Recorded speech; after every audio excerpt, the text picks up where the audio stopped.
ഈ അടുത്ത് സൂപ്പർ മാർക്കറ്റിൽ പോയപ്പോഴാണ് ഈ ഒരു ഫ്രൂട്ട് ഞാൻ വീണ്ടും കണ്ടത്. ഇത് ഞാൻ 2 വർഷം മുന്നേ ഒരു വട്ടം ഞാൻ കഴിച്ചിട്ടുണ്ട്.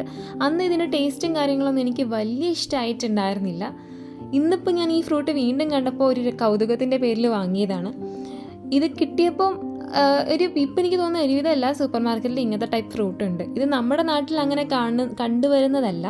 ഇതൊരു ടൊമാറ്റോനൊക്കെ പോലെ ഇരിക്കുന്ന, എന്നാൽ ഉള്ളിൽ ഒരു മത്തങ്ങയുടെയോ അല്ലെങ്കിൽ ഒരു പച്ചപ്പപ്പായയുടെയൊക്കെ ഒരു ടേസ്റ്റൊക്കെ തോന്നുന്നൊരു സാധനമാണ്. ഇത് അന്ന് കഴിച്ചപ്പോൾ എനിക്ക് ഇഷ്ടമായില്ല. പക്ഷേ ഇന്ന് ഞാൻ കുറച്ചും കൂടി പഴുത്തത് നോക്കിയിട്ടാണ് സെലക്ട് ചെയ്തിട്ടുണ്ടായിരുന്നത്.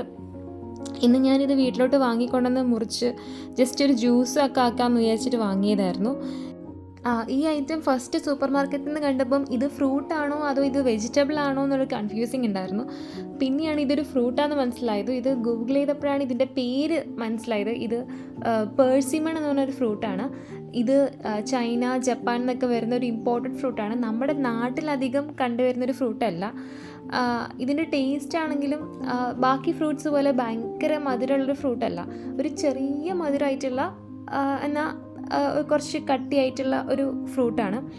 ഇത് ജ്യൂസ് ആക്കിയാൽ എങ്ങനെ ഉണ്ടാവുമെന്ന് അറിയാനാണ് ഈ പ്രാവശ്യം വാങ്ങിയത്. ഇതിൽ ജസ്റ്റ് ഈ ഫ്രൂട്ടും കുറച്ച് പാലും പഞ്ചസാര ഇട്ടിട്ട് ഞാനിത് ജസ്റ്റ് ജ്യൂസാക്കി നോക്കി.